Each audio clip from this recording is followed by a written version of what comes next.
Those who know Paul Ciancia are at a loss to explain Friday's rampage at Los Angeles International Airport and his apparent hatred for the TSA. Today, his family apologized.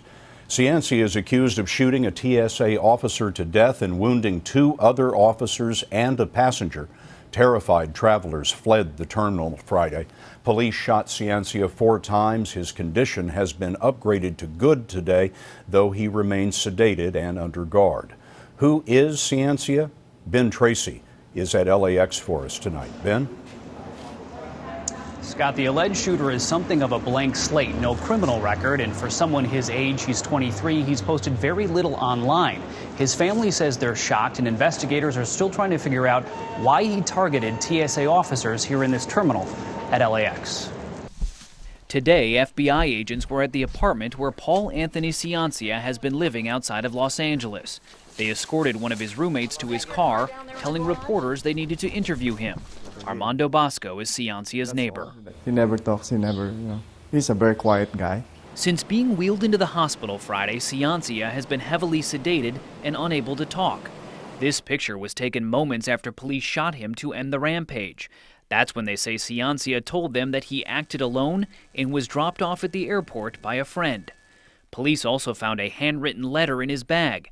In it, Ciancia wrote that he made the conscious decision to try to kill multiple TSA employees in order to instill fear in your traitorous minds.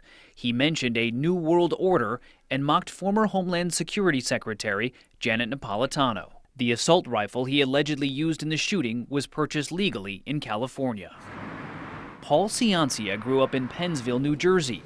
Classmates at his Catholic high school say he was quiet and unremarkable.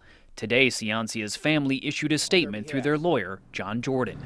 We, like most Americans, are shocked and numbed by the tragic events of last Friday.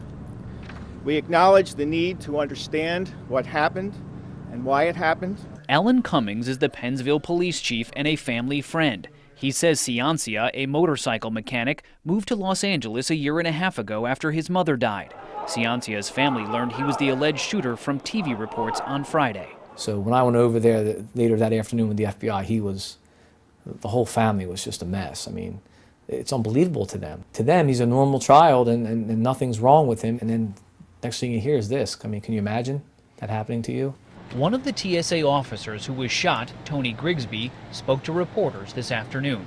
I was injured while helping an elder man trying to get to a safe area. I turned around and there was a gunman and shot me twice. Now, it turns out police nearly intercepted Ciancia before the shooting. On Friday, Ciancia sent his younger brother a text saying he expected to die. So police in New Jersey asked Los Angeles police to go check on him. They went to his house, they knocked on his door, they talked to his roommates. But Scott, while they were checking on his welfare, he had already opened fire here at the airport. Ben Tracy at LAX. Thank you, Ben.